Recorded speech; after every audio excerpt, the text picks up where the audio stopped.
Welcome to Worlds Collide, a wrestling card podcast for wrestling fans by wrestling fans, featuring Tony Vella from WrestlingTradingCards.com. This is like a stock market. And Zhan Morning from Wrestling with Cards on YouTube. And I'm not saying there's a right or wrong answer, I'm just posing the question. Join them as they navigate the world of wrestling cards, helping you build a bigger and better collection and making some money along the way. I don't know what the hell we're talking about. Do we ever? It's an After Dark episode where we don't have to know what we're talking about. Welcome back to, I guess, kind of part 2 of After Dark. Hope you guys enjoyed the first part. We're back again. And hey, once again, if these kind of episodes are not your cup of tea, that's okay. You don't have to like everything. Come back when we're talking about this is your card or a card set, or go listen to Card Foundation this week. Go listen to the latest YouTube video that Caleb put out. Go listen to the latest WTC stuff.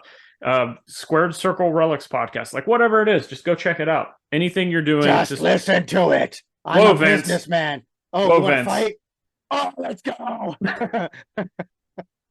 right. In the great words of Vince McMahon, who just spoke to me there, I'm going to stand back. So that's right. All right, we're going to start off with a little bit of a lighthearted discussion, and then we're going to go kind of more into the philosophical stuff and kind of piggyback off that mental health we talked about last week. I put out on our social media accounts that, you know, if you guys have questions, it could be anything. It could be card related, non-card related, whatever it is you want to talk about. We had one response. That's it. One person. We put it out there to give people the opportunity to be a part of the show.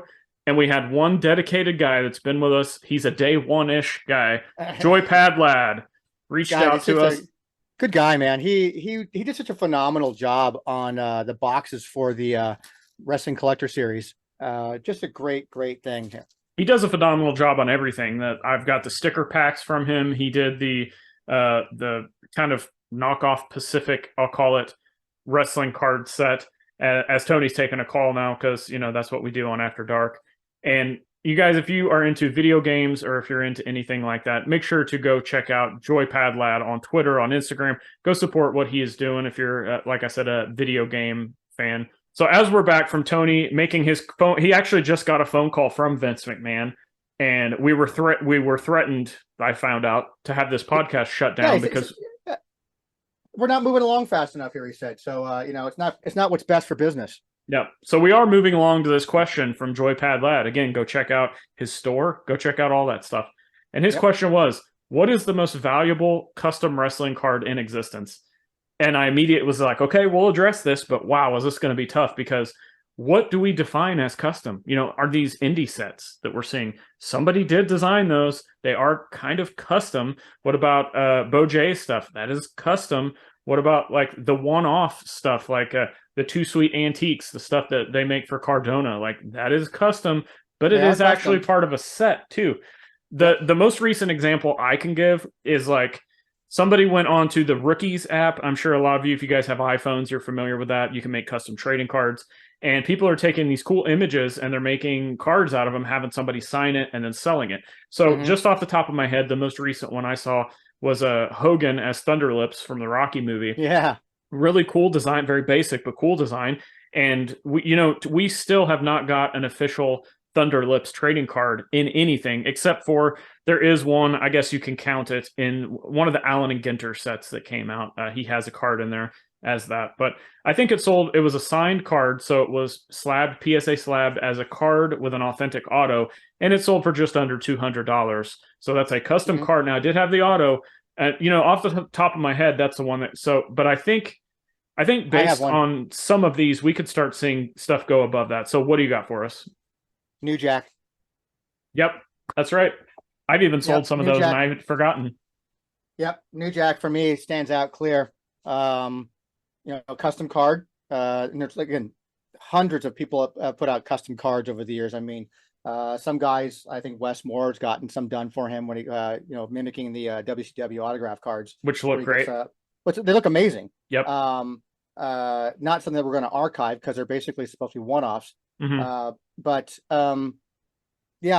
there's quantity of the New Jack one, and after his passing, that stuff kind of went up in value, I think. I mean, it sells for several $100, does it not? Right. Yeah. Yeah. I bought 5 of them just because Yeah. and I actually got them back. I got them back and I submitted them to PSA to get authenticated. And as they were at PSA, he passed away.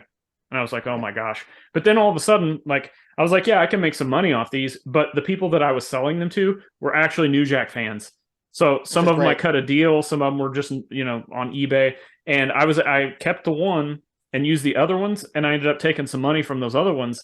And all of a sudden, one of his from the TNA release popped up, and I was able to take that money and buy one of the official Nice. TNAs. So it was Nice. that's just how the great hobby stuff works. So yeah, I really don't know that besides the New Jack or like the one I talked about, I don't know that we have a definitive thing because it rides that line between what is custom and what do you consider an official set, and then There's some guys out there that consider limitless cards to be custom cards, right, but right. I don't. I think Yeah, that's an no, actual. I don't either.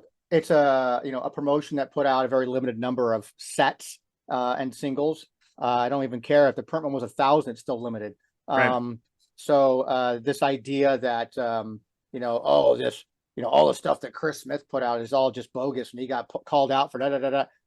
That's not true. First off, and secondly, I don't care if it's 250 or 2,550 because in the grand scheme of things, those are still limited. Right. So, yeah, I mean, the definition of custom cards is very gray area, and what I might deem custom, you might not, and vice versa. So, for me, if I had to have my own vote and into the hat, I'm going to throw out that New Jack card as probably. I perceive it to be one of the most, if not the most expensive custom, quote unquote, wrestling card out there. Yeah, because I'm sure I'm wrong. I think some of the creators are probably getting more money up front on like more money, but lower amounts up front from selling them on the, again, like a Bojay or a Sure. Two Sweet Antiques, something like that. But I think from a secondary market standpoint, the New Jack stands above and beyond most anything else I could think of. I think so too. So let's move on. I love to hear from other people, like what, of course, if any custom cards they had done, did it, how did it do for you? I mean, did you make big money off of a custom cards like them? Some of the guys, we have a group on Twitter called the Brotherhood Group. It's a private chats like that. These guys are amazing guys that they scour the internet and events back east of all these indie promotions and indie talent, and they come up with some amazing, super cool cards out there that I think go for can go for some big money, are highly collectible. It's amazing how these guys find stuff. It really is. So maybe one of those guys, if you're listening to this or watching this, or you might have a chime in on this one, because I'd love to hear from some of these people about what they deem as a high-priced custom card. Right. And if you need information on how to get a hold of us, links in the show notes to all the ways that you can help support our show. But not only that, contact us via social media, check out anything else we're doing. So Moving on to a little bit lighthearted topic before we get into some more meat and potatoes of it. Let's talk music. Tony, what have you been listening to lately? What was in your earbuds on the trip to Alaska? Maybe it was a podcast even. Maybe it was something else. What's been something you've been listening to? What have you been? A Cheap Trick? Okay. It's always my go-to, Cheap Trick. But I go through moods. Actually, I was listening to, I try to watch some movies once in a while when I'm on there. Just whatever I can, when I can. Mm-hmm. But I think I was going through a little bit on my trip there. At least I was listening to a little bit of Slayer on the way out there. So nice. I was like, I figured I had my flight from Phoenix to Seattle. I connected in Seattle to Anchorage. I just went in there and just kind of like, you know what? I'm kind of in a little bit of an aggressive mood like that. So I think I started out with like South of Heaven, then I went to Hell Awaits, and just kind of listened to that. Classics. A little bit. And then I might even it's really weird. Then I go like, you know what? All right, got that. And then I started listening to a little bit of I don't know if you know Arcadia, a little Duran side project there where it's like that. And they put out the one album, So Red the Rose. So I just started dipping into that. It's like that. Listen to a little bit of that. I was at it.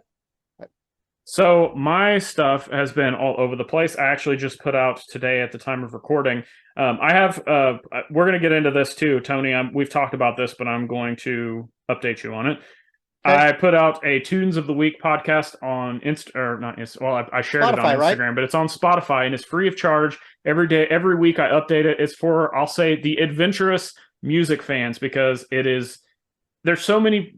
Okay, I've got 2 different playlists on my Spotify account that you can go check out. Again, if you have a Spotify account, you can find the link in my bio. Just hit the heart on it so it favorites it.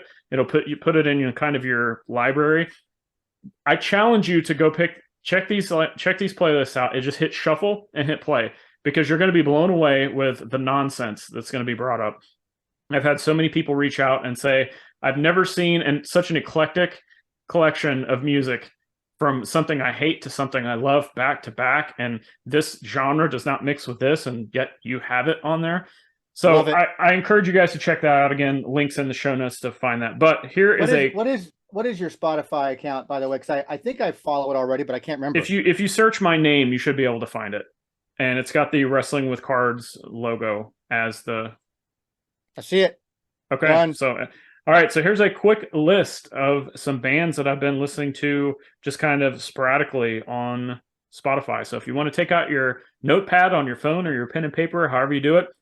Incendiary, Inclination, those are both hardcore bands. Obituary. We went from Obituary to listening to a yacht rock playlist that had my favorite Christopher Cross on it. Harm's Way, Mind Force, Sworn Enemy, Winger. Now let me stop about Winger for a minute. My brother put me onto this one. They just put out a demos collection on Spotify, and it had a couple of unreleased stuff, but the demos are like so much heavier and better than like the actual album versions. I'm like, man, this is the best thing Winger's ever put out. Tony's shaking his head at me. I got an issue with the song 17, man. I just it's not right, but it's good. Not right. It's not right, but it's that's a t-shirt right there. It's not right, but it's good. Hey, let's merchandising idea for the Worlds Collide podcast. It's not right, but it's good. But it's good. Hashtag After Dark. Ancient, some weird black metal, Hatebreed, new Acacia Strain albums just came out. This band Worm, which is like I don't know, they're from Florida, very strange. And topping it out with a great name, Gory Blister. Yeah. Gory Blister. Yeah. Please tell me it's a country act. It is not, but I have a lot of country music on there, actually. So, Tony, I wanted to run this idea by you once and for all. We talked about it. Let's do it. I think we should do a Worlds Collide playlist where we pick something. You're listening to something. You're like, this rules. I think somebody else should hear it. We'll put it on there. It'll be a public playlist available for everybody. I love it. Let's do it. And it'll just build out, it'll start with like 4 or 5 songs. And the next thing you know, and we can have even people contribute, we could have people that are, Joypad Lad. Okay. So he had a Q&A. Well, what's the song he likes? Let's put that on there. And it's just be something fun for everybody to check out, listen to. And submit a song. Yep. Submit a song, 1 song per person. Let us know what you like. Again, contact us on social media and we would be happy to add it to the list. I'm going to try for it too is Worlds Collide. Yeah. Yeah. And, or it's not right, but it's good. It's not right, but it's good. We'll put that in parentheses. That'll be the name. That'll be the name of the whole thing. Worlds Collide. It's not right, but it's good. I love it. It's got a very ECW-esque shirt because they always had the logo, and then they always had the thing on the back where it was like "Join the Revolution" or whatever. All right, so let's move into kind of carrying over something that we talked about in the mental health aspect. We talked about the negative stuff and how some people can kind of struggle. So what is a way to kind of get out of that? And Tony, I'd like to just turn it over to you immediately. Based on the negativity and what you do and your reaction, how is a way that you can stay positive with your social media metrics, your YouTube metrics, people calling you names on social media, missing out on the Dexter Loomis cards that you were trying to get? There's all these different aspects that people could experience within the hobby from a negative standpoint. So we're here to help you bust out of that funk and continue having some fun. So what is something that has worked for you? Well, man, all I can say right now is I'm so glad that, I didn't have Twitter in my 20s and early 30s. Same. Because I've been so engaging of like just feeding into these people and their desire to want to, engage and create some sort of drama. But as I've gotten older, I don't deal with it anymore. I just recently discovered that I have a wonderful hater on Twitter that not only wants to bash me as an individual, doesn't even know who I am, or maybe he does, and this is a burner account. We have no idea. But also wants to bash my store based on just some simple images that he had. So he saw clearly doesn't understand the concept of how to run a business, obviously, and that this is a process. You just don't open up and like, I'm Walmart, we're ready to go. You know, it takes time to build a customer base, and I'm enjoying the process. I love the process of entrepreneurship. It's Same. I do I want to get to the end game right away and be rolling into whatever it is my goal is like that. I mean, yeah, I would love to, but there's also something to be said about the process of getting there. That's a whole different thing. So that being said, this person, I decided I wanted to follow them. They immediately blocked me, and I don't care. I don't care. I mean, I don't even care. That's bottom line is I don't care. Like this one person and their need to engage in such a negative way or to point out another person's faults. Maybe I said something wrong or I did something wrong. And if that's the case, sir, I do apologize. Because we are wrong about factual statements, or absolutely. We'll say something that will actually be not offensive to some people, but maybe we were just flat out wrong in saying something. And absolutely. Call us out. I'll take that, and then and just say, yeah, you're right. But I don't care. So then I have some friends who are on Twitter and stuff like that, and I don't really want to call anybody's names for that, but they're like, I'm leaving because I just don't like the negativity. And like, you can do things like you can flat out just unfollow somebody. That's a good start. Then you can go to the muting stage where you just mute somebody. So like you're still following them and you're still like friends or whatever platform you're on, but you're no longer seeing their posts, or you flat out block them. Just block them. There's no harm in that. It's what these features are there for. So it's fine with me, man. Like I used to be all about like, ooh, look at how many, I got this many followers. Like that doesn't, at the end of the day, doesn't concern me anymore. I'm putting out content, one, to put it out there and hope that it educates someone. And so I'm not in it for the followers. I'm not in it for trying to get as many people as I possibly can. It's like that. This is not a social status for me, basically. I'm just putting it out there. And there's times I thought about, I'll just leave Twitter. If that appeases the couple people who want me gone, good for you. You guys won. I'm not sure what you're doing with your prize or who's sending it to you, but that's great, man. Just stay on that platform and you take your award, and I hope you are a better human being for it. But I just don't care. I don't care. I just continue to keep doing what I'm doing. That one makes me feel good about me and what I'm putting out there. And if I come off as being a dick about something, then call me out on it. You don't have to do it publicly. You can kind of be a man or woman or whatever about it and send me a message and say, hey, I didn't really appreciate what you said about this, or I didn't really appreciate your post about that.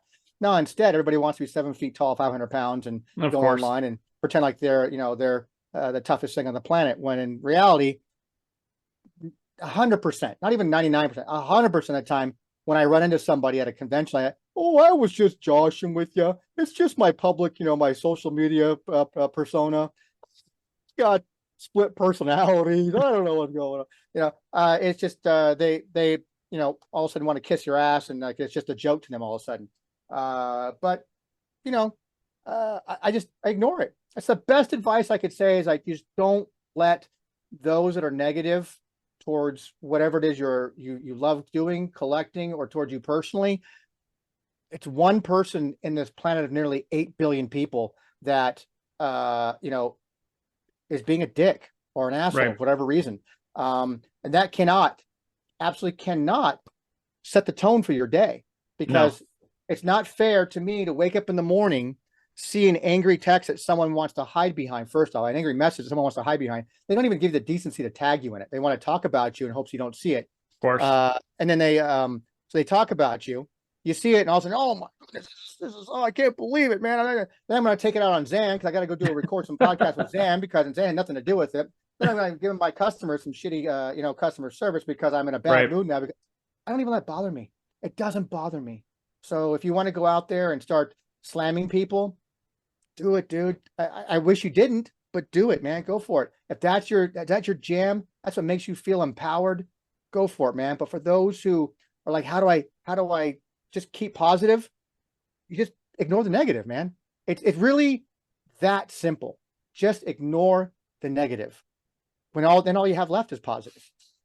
There's really no, we're not talking quantum physics here. There's Nope. there's no serious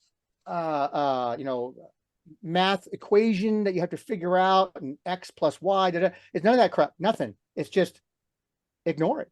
Use the tools that have been given to you of mute, block, unfollow, whatever, and enjoy the people that you do enjoy on social media. Social media, especially Twitter, is a cesspool of negativity in general, not just within our hobby. I'm talking in life. Yeah. And it's a great, immediate, quick way to get out there and say what you want to say. And it's a way that people can also hide behind aliases because they don't, God forbid, I don't want my church to know what an asshole I am, kind of thing. So it's just just block them, man. Just unfollow them. Not a big deal, man. Yeah, I echo your sentiment 100 times over. And you can only control what you can do. You control your own thoughts. And there's two. This is me personally. If I see negative stuff, we just talked about music. I'm gonna put in. I'm not a big lyric guy because a lot of the music I listen to, I can't understand what they're saying. But there's a couple of hardcore songs, and I will pull some lyrics out of them. One of them is "Life is hard, be harder," and the other one is "Pain into power." And that's the two things, people want to say negative things about me, our podcast, the wrestling card community, the wrestling card hobby, anything like that. I'm just like, okay, but then that's that much more fuel and motivation for me to go above and beyond in my business, in my life goals, in my collecting goals, in anything. Like I just wake up, and maybe that's an unhealthy thing. We're talking about mental health. Like I wake up every day with a chip on my shoulder, but I take that, and then that chip on my shoulder is to get things done in life, not to take somebody down or ridicule somebody. Sure. And even, you're talking about Twitter, like I'll scroll through and see something in, somebody will post a political post or, and somebody, you'll see all the replies. And I'm like, why do people feel the need to reply to this? Like I see something I don't agree with, unless it's just something that is egregiously wrong within like, saying the Hulk Hogan rookie card is his 1998 autograph card. Something like that. Yeah. I might reply to that, but I don't feel the need to reply to everybody's comments about everything. Sure. Like, I mean, hey, it's true that haters are going to hate. Yeah, totally get it. But I'm learning to take all that negativity and hate, and that just fuels my fire to even say, "Oh, tell me I can't do it. Guess what I'm going to do." Right. My wife's the same way. It's one of the reasons why I think we got together. It's like, you tell my wife that she can't do something. Oh, she's going to do it. Right. 100% going to do it. And she's going to prove you wrong. And Yep. that's kind of what I'm doing. So you could tell me my store sucks and that it's just a toy store or whatever you want to call it. You could also say you can't open a retail store post-pandemic. Sure. And sure, absolutely. I could say that, but I don't. But you know what? They're not wrong. It is a toy store. And it's so much more. Right. So, it just fuels the fire, man. I'm every day I see something and we all got our little private chat groups and text message groups and Twitter groups and private, Facebook group, whatever, all the private stuff where people like to talk behind people's backs like that. I'm guilty of it. We do it sometimes. We're like, that guy's just full of shit. And then, but we keep it to ourselves. We don't really go out online and need to have that public image of like, ooh, did you see what Zhan called this guy? I'm going to totally just slam him now. I also don't let it affect my personal relationship with anybody. Like if I need to reach out to somebody that has said something bad about me, I'm going to treat them just like I would treat anybody else. Like just because they said something about me or they don't like me or whatever, it doesn't mean I can't treat them like a human being. Absolutely. So it doesn't affect me like it used to. I have, like any normal human being too, something, it hits you like, man, that was stinging. That kind of hurt a little bit. You know what? All right, let's just, not dead. So let's just kind of let it go. Simply a flesh wound. It's only a flesh wound. I've got no arms, no legs. It's just, you just kind of let it, bounce off you a little bit, just take the punch and just go like, oh, okay. Sucker punch. Nice. Cool, man. I'm glad you feel good about that, but I'm kind of going to go on about my day still. Still got a business to run. Still got a family to take care of. Still got a son to love. still got a daughter to love, still got grandkids to take care of and love. So it doesn't bother me. In the grand scheme, it's just like it's like a mosquito, man. They're just annoying. I just, I got good blood. Good. Squirt it, okay, there you go, done. Mosquitoes, man. Just mosquitoes. So piggybacking off of that, something else I mentioned was kind of focusing on what we have going on. And one of those things is the collection. And I don't know about you, when you started with Loomis, when I started with Cross, it started with a goal. It became more and more and more. But then I've also started these side PCs. And sometimes I think those goals were too much. Or maybe, I started them, I got a very little bit into them, and I found out, the Cross collection or the Wrestling All-Stars, like whatever it is, those are just more important to me than this other stuff that I wanted to start or that I did start. So then I start kind of parlaying into that. So sometimes you stretch yourself too thin sometimes, and some things have to kind of go. And that was the question you had brought up, like, what do you do when, and use a personal example for yourself. Like, what are your goals for Loomis? What's something that maybe you've started and kind of switched on? And then the question for both of us and for the people listening and watching is, what do you do at that point? You brought up, do you just quit? Do you kind of reevaluate the PC? Do you kind of recalculate what you can do with PC items that don't really fit anymore? And how do you parlay that into what you do like to, again, those things are kind of negative. You're going to be shutting those down and focusing on what you can do. I think that I don't really necessarily look at them as a negative. Sometimes it's really easy in this hobby to get kind of well, I think sorry to cut you off. I think most people do think like, I'm this PC guy, and when I can't do it anymore, I'm a failure, and I'm going to disappoint the community. And I think that's just a misconception that people need to like shut that down, move on. I'm going to tell you, I did feel that way in the beginning with the Loomis stuff when the one of one started popping up here and there, and I saw the price, and I go, I can't afford that.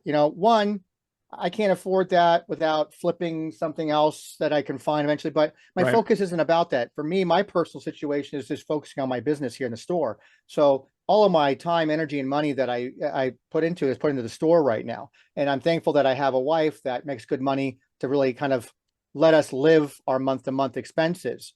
It's tight sometimes, but we make it happen. And the store, thankfully, isn't in the red. It's actually, I'm 5 months into this now, 4 months, 5 months into it. And I'm at the break-even point right now, which is still kind of, I think, to me, a success. Yeah, I think, what is it? Most businesses don't actually turn profit for 2 to 3 years or something like that. Something like that. I was told to expect losses for the first year to 2 years out of this, and I'm maintaining a level of breaking even. Like what comes into business goes right back into business. Yeah, we take cash deals and stuff like that from some people, and we use that to buy gas for the car or something like that, whatever. Or maybe buy a meal here or there, it's like that. But for the most part, everything goes right back into the business. So, that's my focus. But when I start seeing like Loomis one of ones and things like that, or high end stuff, like all the wonderful zoo print cards like that, like we're going for obscene money sometimes. I'm like, well, one, I kind of have to go, okay, well, it's Loomis, so I'm not paying that kind of money for it. I think this person's overpriced. I've been sitting there for a year now watching some Loomis stuff, still sitting there for that same high price. They haven't moved it. Same thing with Cross here. Yeah. Good for them. They're there. I'm not going to go out of my way to put an offer for it because I don't want to insult somebody, really. And it's not that overly important to me at this point. I'm having just as much fun collecting lower end stuff of Loomis than probably some people have collecting higher end stuff or whatever they're collecting. Jamie Wallace goes out and collects a lot of Macho Man stuff. Incredible collection. He's found a way to turn over the product to help pay for the product that he wants to go out and get. I'm not good at doing that. So that's not something I just flat out buy things based on what I have coming into my little tiny account for collecting stuff like that. That's it. For me, anything that's going to be turned and sold comes to the store. That store profit goes back in the store kind of thing. Gotcha. And includes my cards for the most part. So I just learned to go, I learned to wire my brain a while ago that I'm not going to have everything. Should know that from the beginning anyways. I'm not going to have everything. So I take my W's where I can get them and appreciate what I have. I don't lose sleep over the fact that I missed out on, the black one of one Loomis autograph card, or whatever the case may be. I don't lose sleep over that. I just focus on what I can control, just like I do with the social media stuff. I can't control someone shooting off their mouth. I can only control my own. And I just do what I can. And I enjoy what I do because I focus myself on just collecting that. I feel like I'm a better collector for it. So I found a way to do that. So in the beginning, I wanted everything. Also, as people have seemed to have forgotten, including yourself, I also collected angle stuff. Like you still do, but I still do at a much lesser degree than I do Loomis stuff, only because Angle, much more established star. A lot of his things are kind of expensive. Someone just showed me there was that matchmaker's card or whatever it was, or something from Championship Clash, I think was on eBay. I mean, it only sold for $138, which I think was a great price for the card. It's $138 I don't have to spend on Kurt Angle stuff right now. And I have for me, I like the Kurt Angle stuff I have right now. And if something were to fall on my lap, absolutely, I would take it. But that's even taken a less priority now because I focus more on Loomis, and even Loomis I don't give 110% on anyways. So I learned a while ago I had to kind of reassess what it was I wanted to collect and how I collected about a year and a half ago when I started becoming a player collector for the first time. So it's no different than when I used to be a set collector. I can't do that anymore. Well, shit, I like collecting wrestling cards. How do I stay in the hobby? Well, what can I do that's going to be fun? I can do this, I can do that, I can do this, I can do that. I'll be a player collector. You start doing Karrion Kross. I said, you know what? Screw it. I'm going to do Dexter Loomis. Just randomly select somebody. And right. I'm having fun doing it. Right. So kind of go here. We'll just keep parlaying these topics and these segues here. And that's talking about FOMO and talk about what we see on social media and the fact of having to be the best.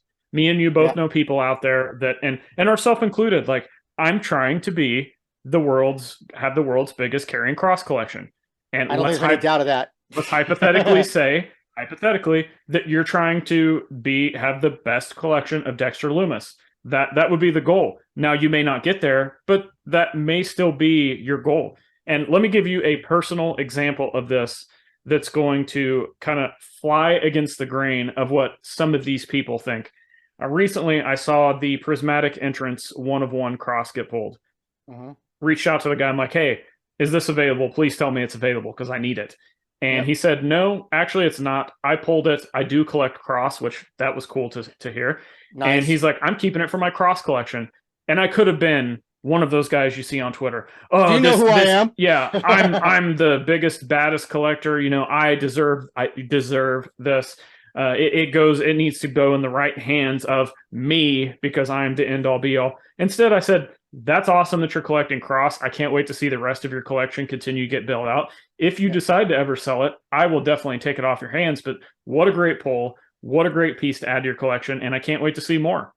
And I feel like we're starting to see this a little bit more with newer collectors coming in where wrestling, we've talked about the community, always willing to help. But I think as far as like this combative nature of these super collectors or player collectors, we're starting to see them kind of help each other out with, different types. And it is a competition and there's a little bit of FOMO, but I think it's a little bit more of a friendly competition because just because that guy pulled that Prismatic 1-of-1, like I have the base black true 1-of-1. So I'm not saying, well, my 1-of-1's better than your 1-of-1. Yeah. My collection is better than yours. Like it may be, it may not. I don't know, but I don't care. I'm just going to keep trying to do what I do. Yep. The FOMO of the latest set coming out that's got, rare Hogan cards in it. Yeah, those are cool. Those are awesome. That's not going to affect how I allocate money or mindset or whatever to Hogan or the Cross cards. Like if that makes sense. Like FOMO does not like, I've fallen into the FOMO trap of, wow, that's a cool product. That looks really cool. I'd like to have that. But then I always, always, always have to stop and look at my focus. Okay, does that help the Karrion Kross Super Collection? No. Does that help the Signed Wrestling All-Stars Collection? No. Okay, doesn't help my business either. I don't need it. Yeah. And I think some people need to kind of do that sometimes. It's a good, like a checklist of priorities that you have for your hobby. It's maybe you lose focus of it. Trust me, I can very much get into so many different things when it comes to wrestling cards. Yeah. Some of these custom cards, some of these indie cards. I see the guys doing the limitless stuff. Like I could easily fall on that line and go like, you know what? I want to go after limitless stuff. I mean, it's just so many different avenues and different lanes that I can go jump into. But then I have to have that mental checklist of like, okay, does it fit into in this project? Does it fit into that? Does it benefit my store? I mean, I have a certain level of different things. And Right. if I answer no to any one of those things, like I'm like, and I don't need it. I don't need it. It's Right. cool. It's beautiful. I hope someone enjoys it. You know, Kevin Gus puts out amazing stuff for all his wrestling stuff. I, I can't go out and buy all of it like that because I know me. I want all of it. I want to get all of it. Yep. But does it benefit me? Does it fit into my PC of what I'm really collecting?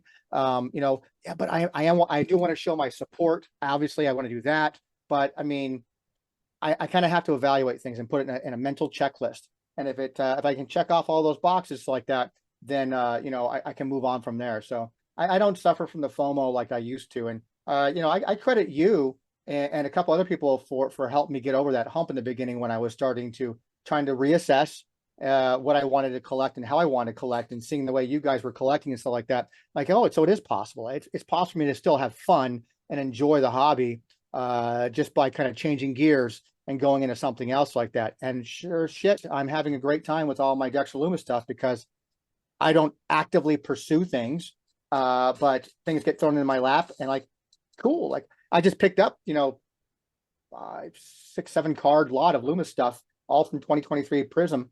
And I got a great deal on it. Ty the Collector hooked me up great on the stuff. They're great cards. I love them. You know, it was a great deal. I couldn't pass it up. So I have fun. I think the constant reevaluation of what you're doing, why you're doing it, is something that collectors need to really start doing. Every month, I go through my stuff and I'm like, okay, what do I still need for the cross collection? I have a spreadsheet. I try to keep that updated. Same thing with Wrestling All Stars. And then I start looking at other things and I start thinking, you know, the Hogan PMG, the Rock autograph card, like my, you know, whatever it is that I've got that's kind of the ancillary piece. Do I still value it like I did? And if the answer is yes, it stays. Yep. Is it a maybe? Well, then I might entertain a price, but then I'll come across something that maybe 2 years ago I thought was awesome, and it doesn't fit any of my priorities anymore, and it can either help my business or help my, you know, help pay a bill or something. Sure. Well, then that needs to go. And I think that's just kind of the mental process that a lot of people need to start thinking. If you're focused and you're going through that mental exercise all the time, the FOMO is just gone, in my opinion. Yeah, it's gone. And it's okay to switch out. We've talked about this many times over the years. It's okay to switch out. What's important to you today, maybe it's not going to be important to you next year or 2 years down the road. That's a piece that becomes like a bargaining chip to get into what you're into now at the time. So like, you know what? It doesn't really fit my PC anymore. So I'm going to kind of really want to have this card instead of this card. So now I can get rid of it. I mean, in a way you're leveling up, or you continue to, you know, who's really good at doing that too? Again, Jamie Wallace. You know, he collected all the WCW autograph cards and then got shit on for like, oh, he's selling some of these cards for less than what he paid for it. Yeah, I'm taking a loss, but I'm accumulating money. I'm taking a loss, something that I can reacquire later anyways. To get something that is probably even less print. So like, I'm selling a Macho Man autograph and a Kevin Nash autograph card from WCW in order to help fund some one of one card, a Macho Man one of one card from Prism that I really want. Right. You know what? Because I can get those again. There's only one of the one I'm looking after. So I think there's some sort of, you know, thinking process that goes along with you know, what it is you're into, and it's okay to sell some things that you're not into anymore. And it's part of that mental checklist you have to go through every time. The bottom line, it doesn't matter anyways. You get rid of the FOMO stuff like that. It should be a thing to get rid of when you do your mental checklist. It's also got to come down to like, am I having fun pursuing what I'm pursuing? Because if it's not fun, it becomes labor intensive. You find that it's monotonous. It's just a little overwhelming to you. It feels like work. What's the point then? The hobby is supposed to be fun for you. Don't care what you're spending. You know, it's your wallet. But you know, if it's fun for you, then continue to keep pursuing it. If it's like, you know what, this is too much, man. I'm not really enjoying this process. Maybe that's time to stop doing that then. Yeah, because from a financial and mental standpoint, I think I've seen it, and I don't really want to call anybody out, and I actually can't off the top of my head, but I've seen people that are like, I'm going to be this person's collector. I'm going to do a master set of this set. And then they get into it and you see them and it's like, uh-oh, I'm way over my head, or I'm way underwater Yeah. money wise on this thing, and I just can't continue. It happens. Like, that's how you learn, is by those failures. But I think, that's one reason we're talking about what we're talking about, is maybe we're going to help somebody today by just kind of that mental process of walking through things. And speaking of mental processes, we're going to close out on this. What keeps you motivated, from the negative stuff to building the collection to building the business? Like, what is it that makes you tick with collecting, with running a business, like all of these things? I think that would just be something interesting to kind of pick your brain on. Well, for me, from the store's perspective, again, I keep saying the process. I love, it's weird. It's a love-hate thing. I hate seeing all these hurdles in front of me, but I love it when I actually get over one of them. Yep. Because you get over that hurdle, and you're like, well, shit, I got over that one. I can get over this next one too. Yep. And the next thing you know, and yeah, every once in a while you're going to trip over a hurdle, and that's the failures, and you have the failure. But hopefully you're smart enough to understand, like, well, I'm never doing that again. Right. And like, but what did work to get me to a point before it became like a problem. So I enjoy that, from the business side of it. From the collecting side of it, nothing's changed for me, over the years. Maybe my direction and what I collect has changed, but the process and the stuff that it makes me feel when I collect has never changed. It's always about nostalgia. It's always about, I mean, I can't say that about Loomis, because till I got the TV installed here, I'd never seen the guy wrestle in my life. Which is still crazy to me, but that's, whatever. But it's still just fun to me, because I took a character and I said, you know what, I'm going to collect that particular wrestler, and I have fun doing it when I do it. But I just, nothing's really changed for me in the sense of collecting and why I collect and how it makes me feel. It still makes me feel, like I'm part of something. Right. And, there's no denying the friendships that you gathered out of this, like that. Like, I became friends with you because of this hobby. Mm-hmm. And I would have never had that without the hobby. I talk to more hobby people on a daily basis than I talk to actual in-person people. Yeah, well, yeah. I mean, I'm waiting for you to say, tell you talk with your actual friends, but we all know that's. Yeah, I don't have many. Yeah. So it's just, nothing's changed for me in that sense. It's just the way I go about to fill that fun. The way I feel that fun, that's changed. But the overall feeling and the nostalgic aspect of it, is always there. It's what drives me to wrestling anyways. I've had a lot of fun time watching the Peacock thing and catching up on all the 80s Survivor Series and, all the WrestleManias. And I'm going through the Attitude Era right now of different things. It's like that, watching different pay-per-view stuff from that era. So it's just a fun aspect. And of course, my crazy brain, I see a match, I go like, I think they made a card from this match. I think there's a ring match card. Yeah. So I see stuff like that, and I have fun with that. And so that's never going to change. It's just a fun experience for me. I don't care about the negativity. Getting involved early on with the social media stuff, it bothered me that people could talk that way and act that way towards each other. But I just let it go. I let it go now, because it serves me no purpose, no good, no help, nothing positive from engaging with the negative. So I just let it go. So their negativity just falls on deaf ears then, and it just goes away, and until they just keep going and keep trying. And I just don't care. So I'm having too much fun in the hobby. Same. I'll break it down for me, like from like a business perspective. Like I get closer and closer to just doing reselling full time, just doing cards and collectibles full time. And the fact that, if you would have asked me even 5 years ago or prior to that, do you know that you could potentially make a living just doing this and be successful at it? I would have told you you're crazy. Yeah. And here I figured it out. And the fact that this, like, I potentially have it might not be a dream job, I'll licking envelopes all day and putting cards in penny sleeves. Like, that sounds like a terrible time to a lot of people. Yeah. I love it. I love going to the post office. It's a game to me. I can buy this box of cards for $10 and then turn that into 100. What can I take that 100 and turn it into? And that's why from a PC perspective, that helps too, because I'm like, well, I've got this card, maybe it's a $2,000 card. Is it really that important to me that I need to keep it? Actually, yes, it is. Or maybe no, it's not. I can help that with the business to put that in there. So that from that aspect. And then I know you can relate to this from a collector standpoint, really focusing on the cross stuff. Of course, the Wrestling All-Star stuff, it's my favorite set of all time, never going anywhere. Still always just trying to get whatever I need signed out of that. But on the cross standpoint, I'm able to get a lot of the top tier products at a fraction of the cost. I'm able to keep collecting on a budget. Like it's sometimes cost me more than I would want to spend, but it's not breaking me at the same point. But like I got this spreadsheet and like how many cross cards can I have? And all of a sudden I look at my spreadsheet and I've got like, 100 of the 2021 WWE flagship base cards. And I'm like, this is insane, but man, it's fun. And I know you can relate to that with Loomis. Like building a binder, like how many can you have? Oh, well, Tony, those Loomis base cards are only worth a penny a piece. Who cares? You're having fun doing it. How many can you get? It's that constant trying to get to that goal and setting those goals and just keeping you motivated to keep the collection going. So that's just kind of where I stand on all that front. Yeah, same thing. Like I've got pages and pages of like, Loomis, 2022 Prism.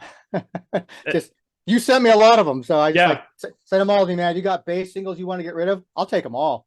Yeah, I may have to send them to you in our next shipment we do if I can find some more. So yeah, I take them all, man. I just it's fun.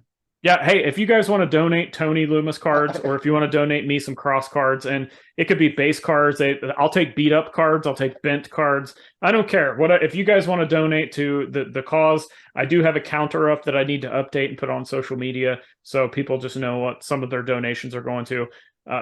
Feel free, get a hold of us. And speaking of that, we'll close out the show. Make sure to check out everything we're doing in the show notes. I'll just speak for Tony. Everything, WrestlingTradingCards.com, which is in the show notes. You can find anything that's going on there. You can find anything I've got going on, Wrestling with Cards on YouTube, Wrestling with Cards, the podcast. Social media links are down there. Feel free to reach out to us if any of these topics that we've spoke on today, if they've helped you in some way kind of get through a mental hurdle, great. Let us know about it. Or let somebody else know about it that's maybe struggling with a mental health thing, or maybe they're struggling mental health within the hobby. They're struggling from a financial perspective. Like, I can't keep up with these Hogan super collectors. What do I do? I like collecting. How do I stay in the hobby? Share this with them. Let them know that, there are different ways to approach things out there. Don't forget, we're going to start that playlist on Spotify. Worlds Collide. What was it? I already forgot the slogan. I forgot it. It's not Worlds Collide. It's not right, but it's good. It's good. That's right. It's not right, but that's what it is. We're going to start that playlist, and we want to hear from you guys. Pick a song. What's a song you think that would be cool on this playlist? We'll put one song on there per person. It'll be free to the public to check out. So lots of exciting things going on. Tony, anything else you want to talk about? We'll kick it off with 99 Loose Balloons. Yeah, great. Let's do it. No, that's it, man. Just check out WrestlingTradingCards.com. You want to follow us, anything social media wise, Facebook, Instagram, Twitter, the Discord channel, I think even TikTok now. Check out WrestlingTradingCards.com. All those social media handles are at the bottom of every single page. Well, we've talked about a lot of mental hurdles today. There's one hurdle that I think as a community, as a world, that we're easily able to get over, when it's the hurdle of what actually rules more than anything in this world. And I think Tony's finally figured that out, and I think he has the answer for us. I finally figured it out. Yes. Halibut cheeks. No, wait. Wrestling cards rule. See you guys.